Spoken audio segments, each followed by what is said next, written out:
Vamos a continuar con esta serie de enseñanzas del Evangelio de Mateo y como les decía, llegamos a este pasaje, capítulo 24, que junto con el capítulo 25 son dos capítulos que presentan muchos desafíos en el Evangelio de Mateo y en las Escrituras. Muchos cristianos se han confundido al estudiar estos pasajes y han llegado a una serie de interpretaciones que lamentablemente confunden más a la gente. ¿Han visto una película donde en un instante están andando la gente en los buses, en la calle, en la casa y de repente ¡puf!, desaparece uno y el otro se queda? ¿Han visto o han leído quizás algún libro? Y los que se quedan deben sufrir persecuciones, torturas, y el anticristo quiere matar a todos los que alguna vez creyeron en Jesús. Los que fueron fieles se fueron y los que se quedaron es porque algún pecadillo tenían escondido ahí, entonces no calificaban para irse con el Señor. Y la única forma de salvarse es que no te atrape el anticristo y te marque el 666 en la frente. Ese tipo de películas y libros no fueron inventados, nacieron de interpretaciones de este tipo de pasajes. De gente que lee la Biblia o ha leído la Biblia y lo ha interpretado, y gente que ha escuchado estas interpretaciones y llegan a ese tipo de conclusiones.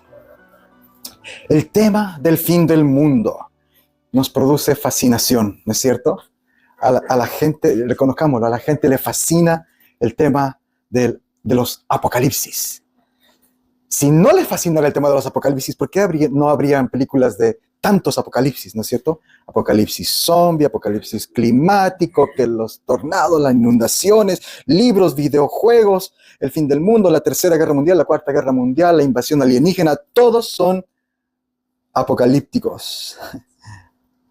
Y no solamente en la ficción, sino que también la vida real parece a veces muy alarmante. Guerras por todas partes, hambruna, el clima colapsando, escasez.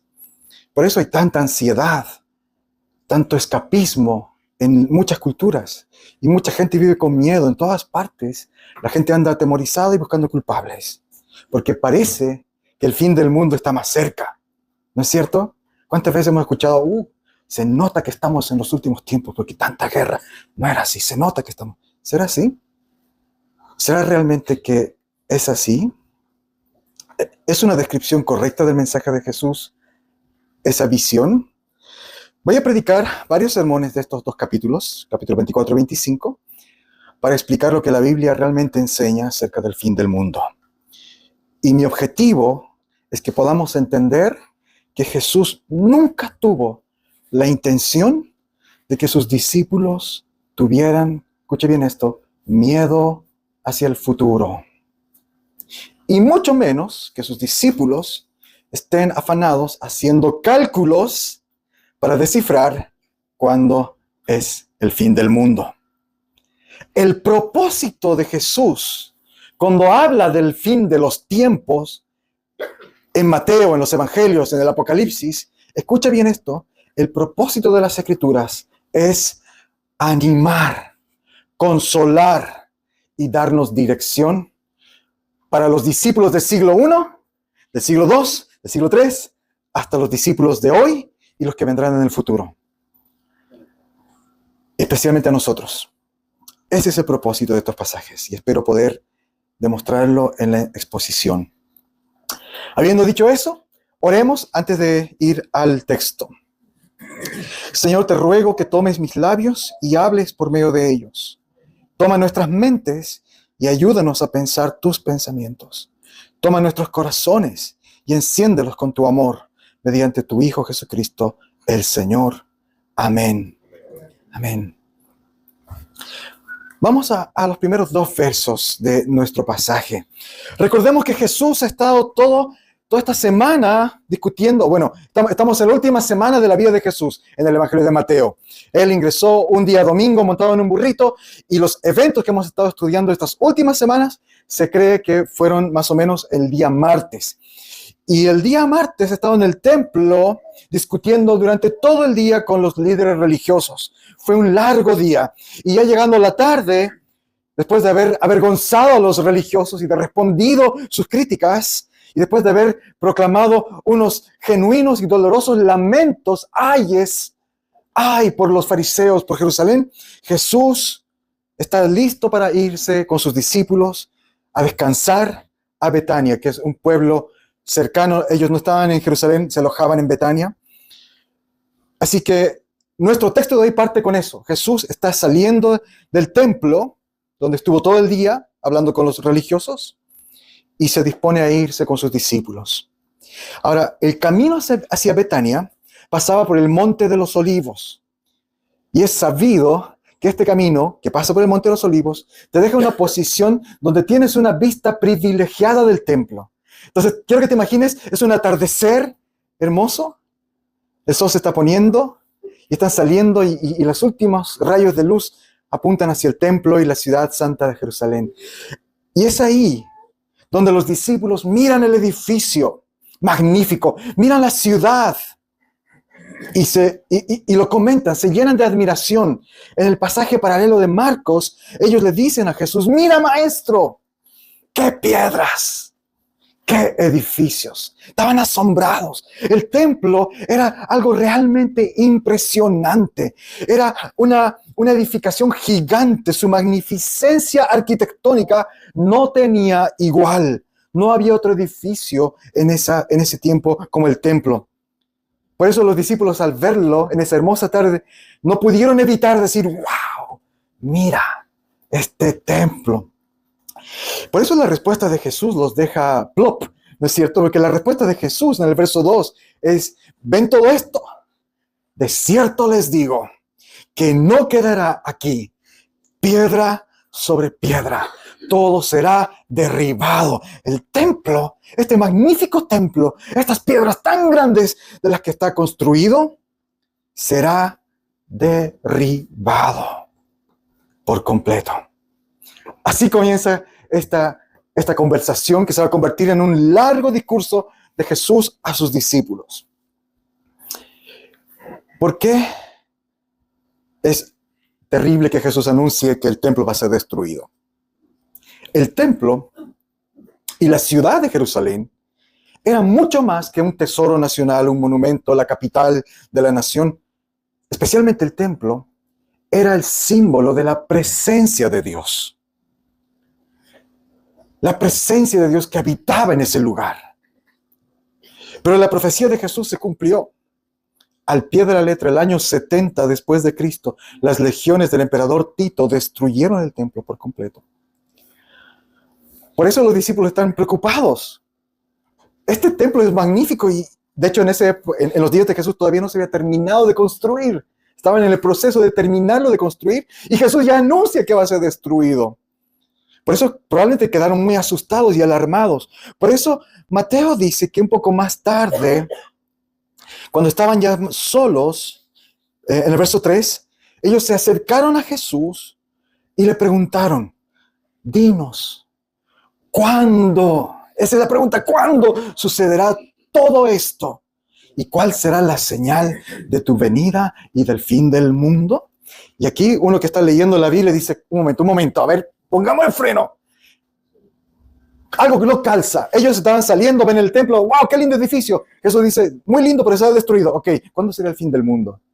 ¿De dónde llegaron a la conclusión de que Jesús está hablando del fin del mundo? Aunque literalmente la frase que ellos ocuparon es la consumación del tiempo. ¿Cuándo el tiempo será consumado? Porque Jesús anunció no el fin del mundo, sino la destrucción del templo. Y como dije, eso pasó el año 70 después de Cristo. Esta pregunta de los discípulos nos ayuda a entender un punto clave en el pensamiento judío del primer siglo. Para los discípulos y para la gente en general, era lo mismo la destrucción del templo y el fin del mundo. Era lo mismo. Ellos pensaban que el templo iba a ser eterno. ¿Por qué? Porque era el lugar donde estaba la presencia de Dios. Nadie puede destruir donde está Dios. Dios es indestructible. Entonces, si alguien destruye el templo, la casa de Dios, es porque ha llegado el fin del mundo. La destrucción del templo puede significar una sola cosa: el fin del mundo. Entonces, cuando Jesús les dijo: este edificio será derribado, para ellos es: ¡oh! ¿Cuándo será el fin del mundo? Porque no puede haber otra interpretación de que si este edificio cae es porque Dios ha decidido terminar con este mundo. En la mente de los discípulos, y honestamente en nuestra mente también, lo que están buscando es que Jesús les dé fechas. ¿No es cierto? Y nosotros también buscamos eso, ¿no? Fechas. Jesús, dinos, por favor, para estar preparados, para ver si me tengo que preocupar o si tengo que decirle a mi hijo que se preocupe o que le diga a su nieto. Ojalá que sea para el bisnieto, así yo tranquilo, sigo viviendo nomás. Será problema de otra generación. Ellos hubieran querido que Jesús les responda, el templo será destruido dentro de 40 años por los romanos. Prepárense. Y luego vendrá el fin del mundo, que será el 8 de junio del 2026. Así que ustedes estén tranquilos, falta mucho todavía, pero hay de los que vivan en esa fecha, están fritos. Eso esperaban escuchar los discípulos. Pero Jesús no está interesado en satisfacer la curiosidad de los discípulos ni la nuestra. Él está más interesado en santificarnos y prepararnos para servirle fielmente.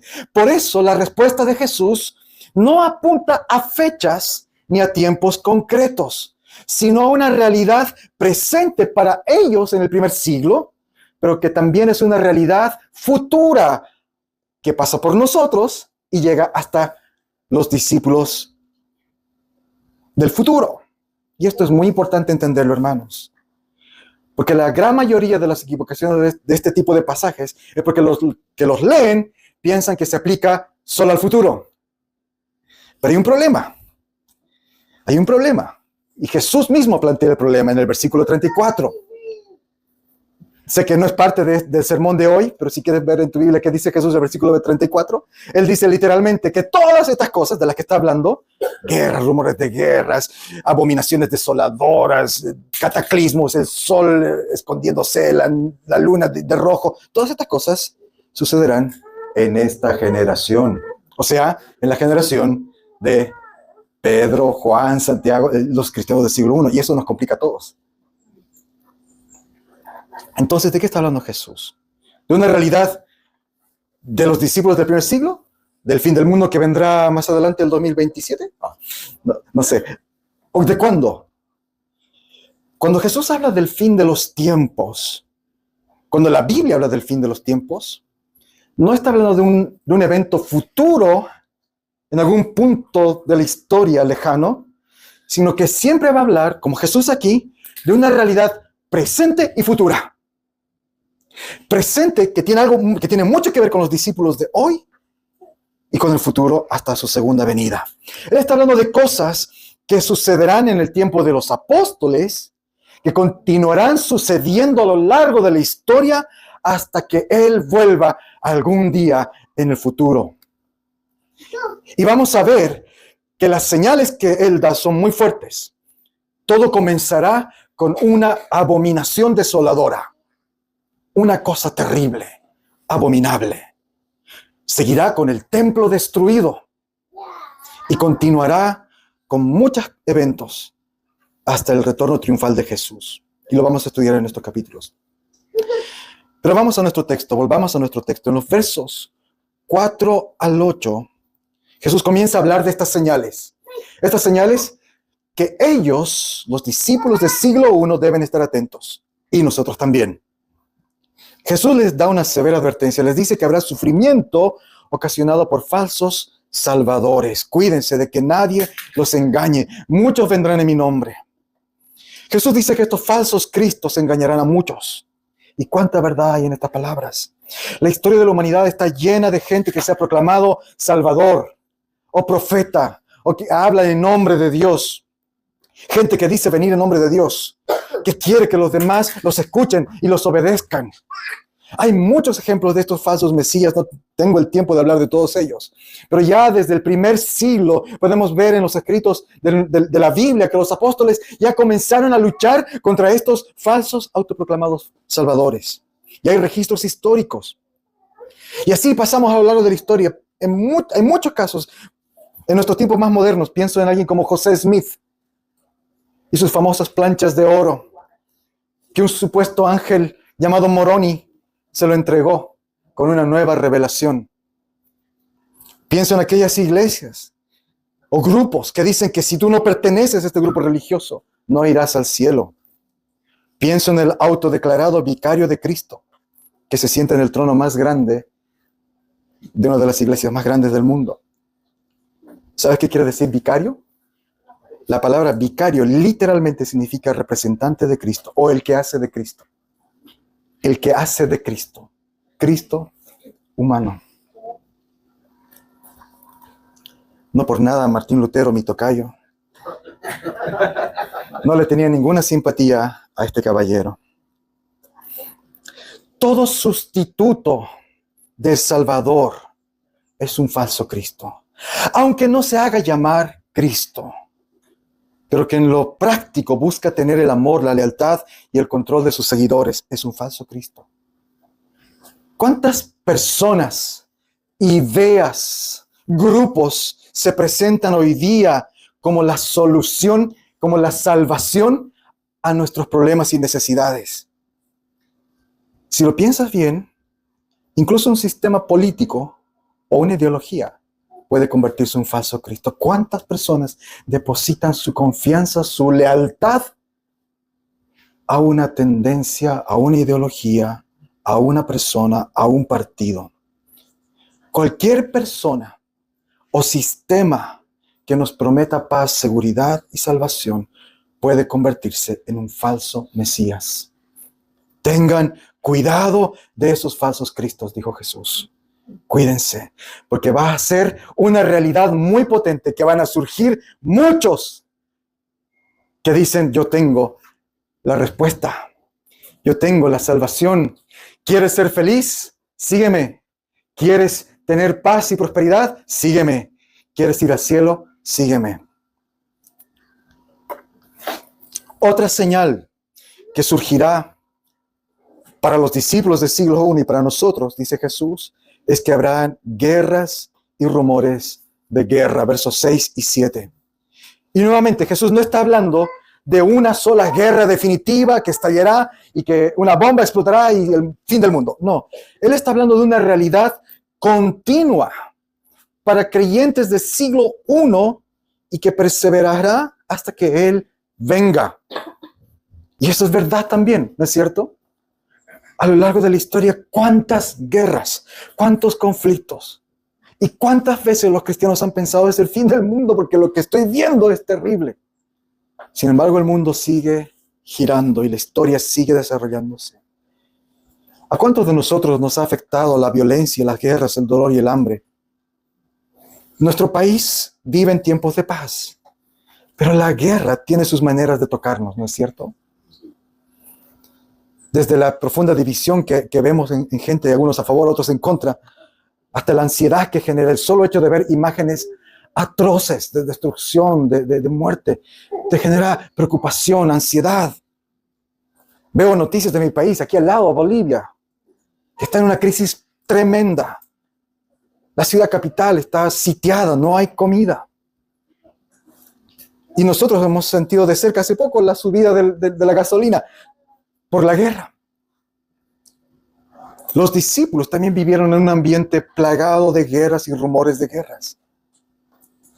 Y si el Señor no viene antes, seguirá siendo una realidad para nuestros hijos y para sus hijos y sus hijos. Por eso Jesús dejó esta advertencia. No es para asustarnos, no es para que digamos, Él no quiere decirles, habrá guerras. No quería asustar a sus discípulos. Él, de hecho, mira el verso 6 en tu Biblia. Él dice literalmente, habrá guerras, rumores de guerras. No se angustien. Una traducción más literal es, no se alarmen. ¿Por qué? Porque es necesario que todo esto suceda, pero entonces, o todavía, no será el fin. Este es un mensaje nuevamente de amor, de consuelo. Jesús está preparando a sus discípulos para enfrentar tiempos difíciles. No debemos dejarnos engañar por nuestra percepción de los eventos, queridos hermanos. Nuestra tendencia cuando escuchamos de las guerras, de la destrucción, que viene el cambio climático, que viene la escasez, que vienen las guerras, nuestra tendencia va a hacer caer en miedo, en preocupación, en ansiedad, porque la verdad es que lo que pasa en el mundo es preocupante, Y vamos a sentirnos tentados a pensar de que el fin ya está cerca. Pero Jesús advierte claramente que el fin no está cerca. Al final del verso 6, no está cerca todavía el fin. Es necesario que sucedan calamidades mundiales. Es parte de la realidad presente y futura hasta su retorno.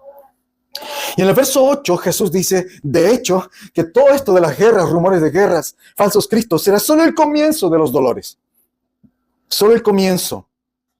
Y nuevamente, estas palabras suenan como que te dan susto, ¿no? Oh, es el comienzo del dolor. Ay, Jesús, ¿por qué dices esto?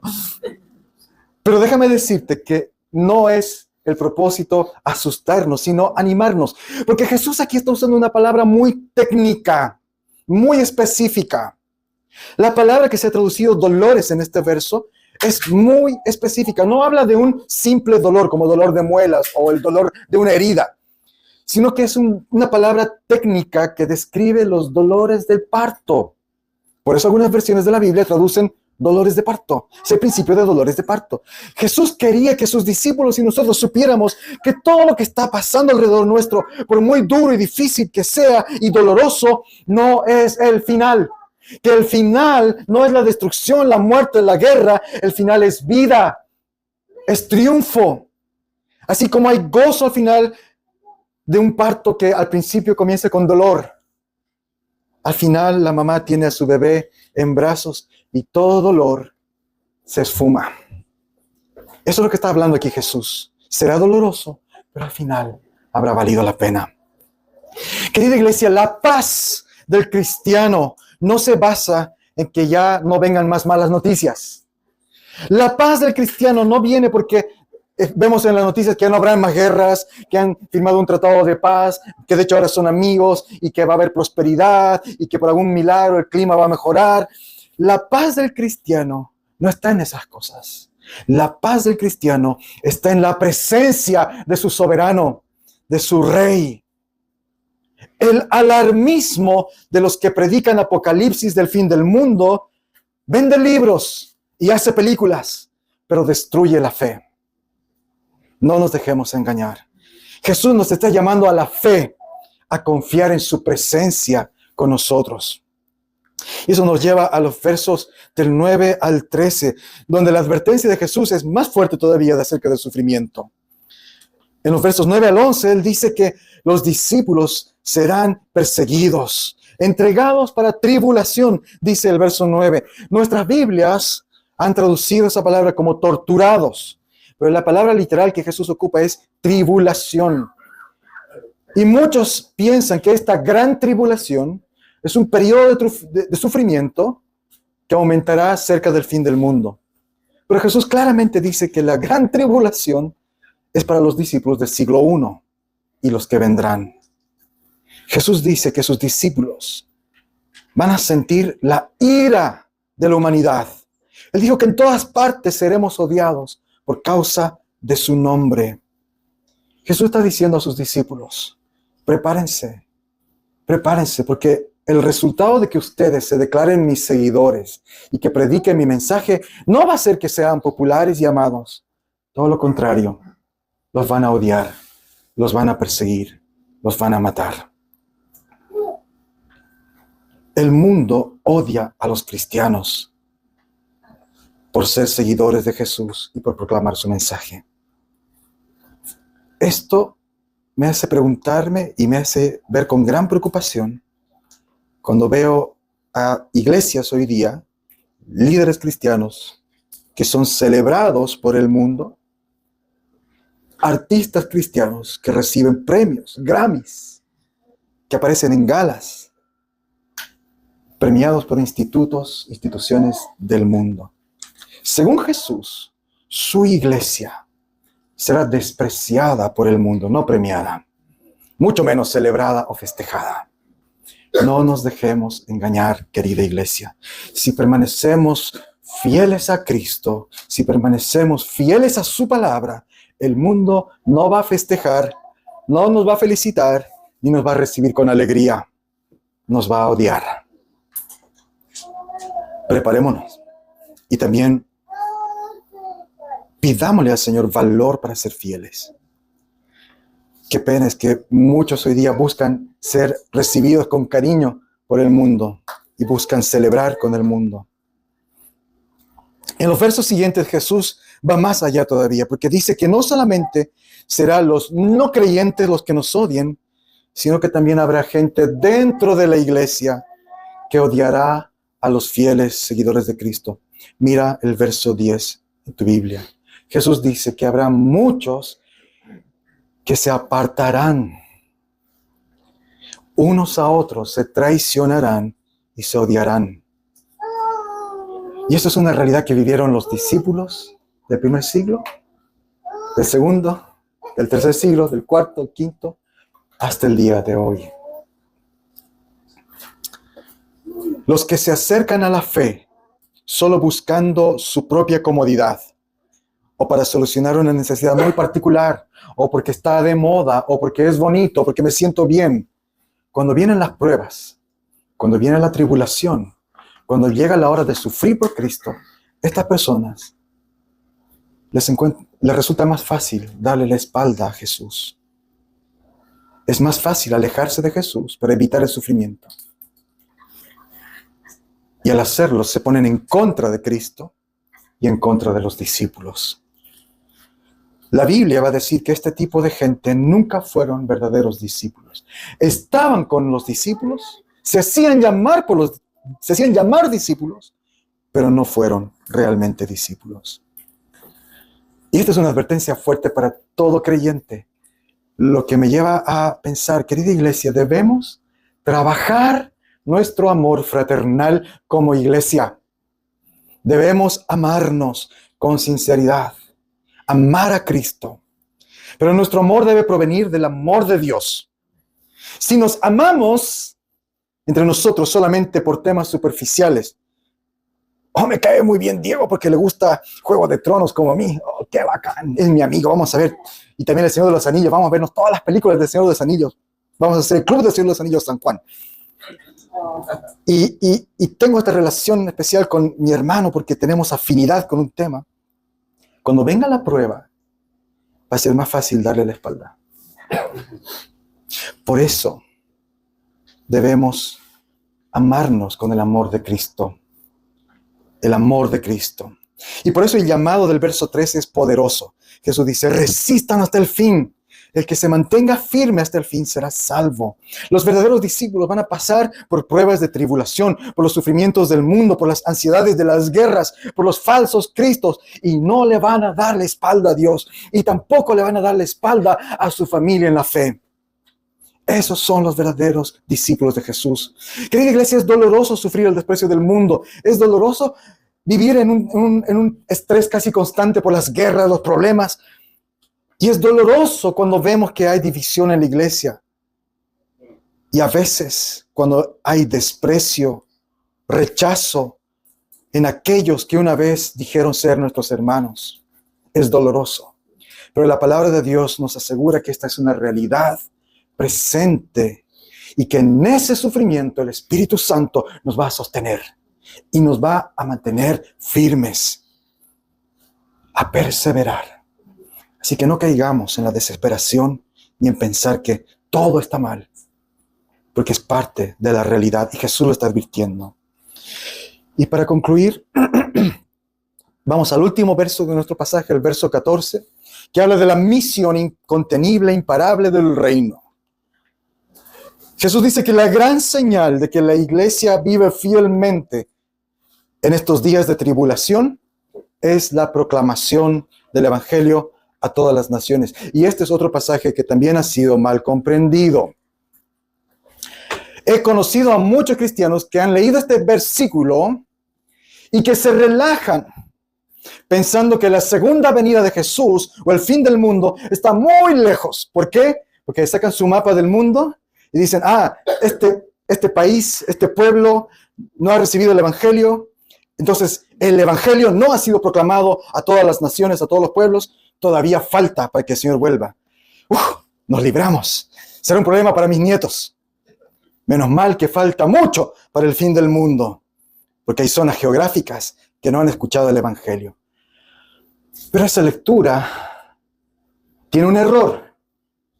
El error es no comprender la visión bíblica de lo que dice Jesús cuando habla del mundo. En la versión teológica bíblica, cuando los gentiles en Pentecostés escucharon el mensaje del reino de Dios, el mundo estaba escuchando el mensaje del reino de Dios. Y esto lo dice la misma Biblia. Mira lo que escribió el apóstol Pablo a los romanos, hablando del evangelio. Al que puede fortalecerlos conforme a mi evangelio, que ahora ha sido revelado por medio de las Escrituras y que de acuerdo al mandamiento de Dios eterno se ha dado a conocer. ¿A dónde? Según Pablo, el evangelio se ha dado a conocer ya a todas las naciones. Y luego en Colosenses 1:23, permanezcan cimentados y firmes en la fe, inamovibles en la esperanza del evangelio que han recibido, el cual se predica en toda la debajo del cielo. Donde dice que el evangelio ya fue predicado en toda la creación debajo del cielo. Y también está este otro pasaje en Colosenses.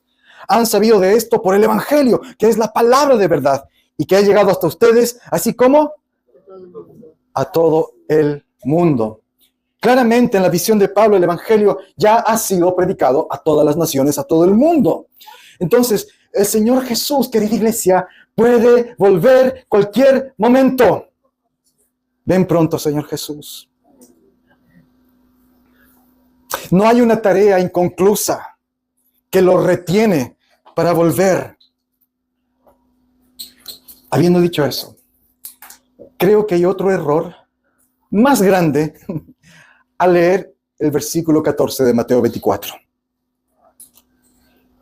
El error más grande es no comprender que Jesús dijo que su iglesia sería una iglesia misionera a todas las naciones. Esa es la señal característica de la iglesia, de sus discípulos. No era eso lo que tenía que salir en la pantalla. No importa. Porque creo yo que si bien es un error pensar que falta algo para que Jesús venga, es un error más grande relajarse con la misión, perder el sentido de urgencia de Jesús, de alcanzar a los no alcanzados, con la excusa de que el evangelio ha sido predicado a todas las naciones, entonces, ¿para qué enviar misioneros? Eso es peor, queridos hermanos. Los discípulos de Jesús tenemos que entregarnos con urgencia a la predicación del evangelio.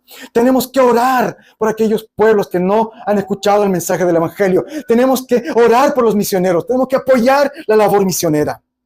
Pero esta urgencia no debe ser motivada porque Cristo no volverá hasta que prediquemos a todas las naciones. La urgencia misionera, nuestra predicación debe ser motivada porque somos fieles a Jesús mientras esperamos su segunda venida. Amén. Ese es el punto. Y con esto quiero cerrar. Estamos hablando de señales del fin. Y según Jesús, el fin comenzó ese día. El fin está marcado por la destrucción del templo, año 70. El fin viene cerca cuando se den todas estas señales que se han ido dando por siglos y siglos. Pero la señal que realmente importa, querida iglesia, no es el avance del mal, no es el incremento del sufrimiento o del dolor. La señal que realmente importa es esta última, el avance del evangelio. El avance del evangelio. La verdadera señal que Jesús está apuntando es esta, que su iglesia va a ser fiel y su iglesia va a predicar el evangelio a todas las naciones. En medio del sufrimiento, en medio de los rumores de guerra, en medio de guerras, siendo despreciados por el mundo, con falsos cristos queriendo engañarlos, incluso con el pecado interno de gente que abandona la fe y que los odia, el Señor mantendrá a su iglesia fiel y firme, y su iglesia seguirá predicando fielmente el evangelio. Y tratará de alcanzar todas las naciones. Y la predicación no cesará. Por todo el mundo no cesará. Su iglesia resistirá hasta el fin. Y creo que podemos decir, sí, Señor, seguiremos anunciando tu palabra sin temor, sin desmayar.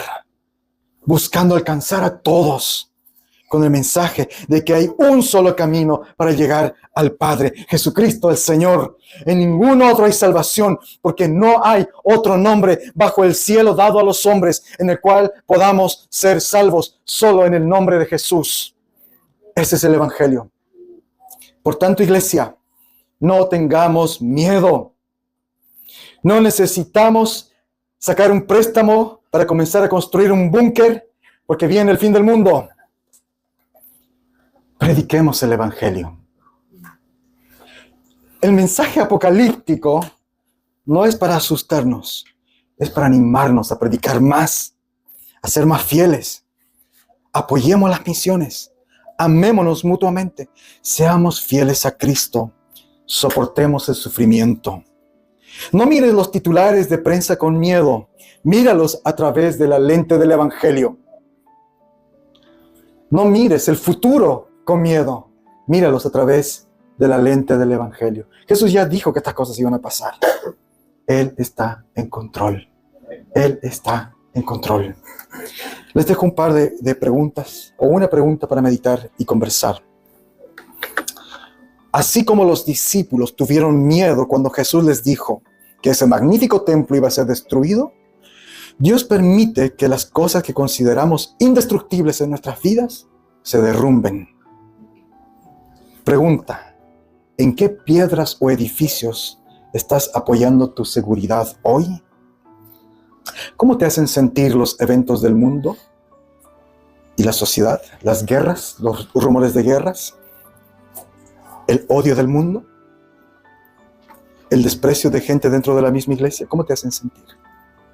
No permitas que las amenazas de afuera o de adentro congelen tu amor. Mira tu trabajo, mira tu familia, mira tu vecindario como un embajador del reino, no como alguien que tiene miedo, sino como hijo de Dios. Amén. Oremos.